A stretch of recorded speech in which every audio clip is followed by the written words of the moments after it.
एक छोटे से गांव में ऐसे ही एक दिन सुबह के समय सभी लोग एक साथ बैठकर नाश्ता कर रहे थे।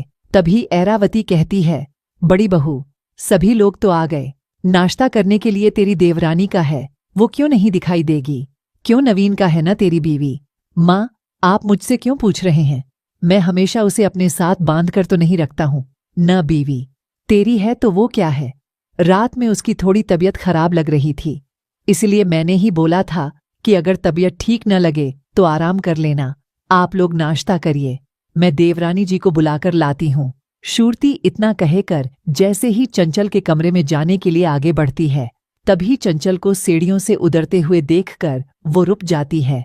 तभी उसकी सास ईरावती कहती है, बहुत सी बेशम बहुएं देखी है, लेकिन तेरे जैसी गरीब बेशम बहुएं आज तक नहीं देखी। जरा अपनी जेठानी से कुछ सीख, जो इतने बड़े और अमीर घर के होने के बाद भी कितनी संस्कारी बहुएं है। अपनों से बड़ों से कोई ऐसे बात करता है? क्या यही संस्कार है? आपके बहू तो किस बेशम लड़की को संस्कार सिखा रही है? इस गरीब को क्या पता संस्कार क्या होते हैं या बड़ों की इज्जत करना क्या होता है। अपने गरीब घर में कुछ मिला नहीं होगा, इसलिए शादी के बाद आराम देखकर दिन पर दिन और बेशम होती जा रही है। देखिए माँ जी, आप ये बार बार मुझे बेशम बहू का ताना मत मारिए। आपको मुझे ज्यादा परेशानी हो रही है तो मुझे से बात मत करिए और रहिए अपनी अमीर संस्कारी बहू के साथ। वो तो रहूंगी ही, जो जैसा होगा वैसे ही कहा जाएगा ना। ठीक है, फिर कहते रहिए माँ जी, मुझे कोई फर्क नहीं पड़ता। जिठानी जी, मुझे खाना दीजिए, ये भूख लगी है। हाँ ठीक है,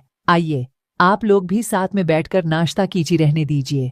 भा पता है माँ जी, अब मुझे सुबह सुबह नहाने की आदत नहीं है, मुझे भूख लगी है तो मुझे खाने दीजिए। ये चलिए माँ जी, आप भी नाश्ता कर लीजिए। ये नहीं बहू रहने दे तो अब नाश्ता मेरे इस गरीब बेशरम बहू को ही करवा। बेचाई को कभी मिला तो होगा ने। इरवती इतना कहीकर बिना नाश्ता की आए वाहन से चली जाती है, जिसके कारण और घरवाले भी बिना नाश्ता की आए ही चली जाते हैं। लेकिन चंचल को इस बात से कोई फर्क नहीं पड़ता। सबके जाने के बाद वो बेशर्मों की तरह आराम से बैठकर नाश्ता करना शुरू करती है।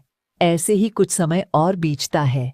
तभी एक दिन ईरावती हॉल में बैठकर टीवी देख रही थी। तभी उसकी पड़ोसन मीरा बहुत सारी साड़ियां लेकर उसके घर आती है और कहती है, देख ईरावती, ये सब साड़ियां कैसी हैं? मेरे मायके से मिली हैं।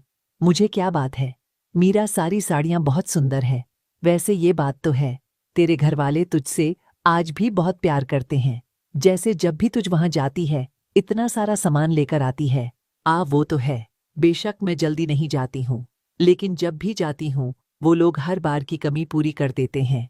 अरे तो क्यों नहीं करेंगे? माँ बाप होते ही ऐसे हैं जिनके लिए बच्चे कभी बड़े नहीं होते।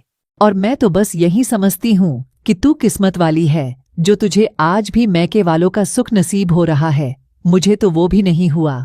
ईरावती और मीरा आपस में बातें कर ही रहे थी कि तभी उसकी दोनों बहुएं वहां चाय नाश्ता लेकर आती है।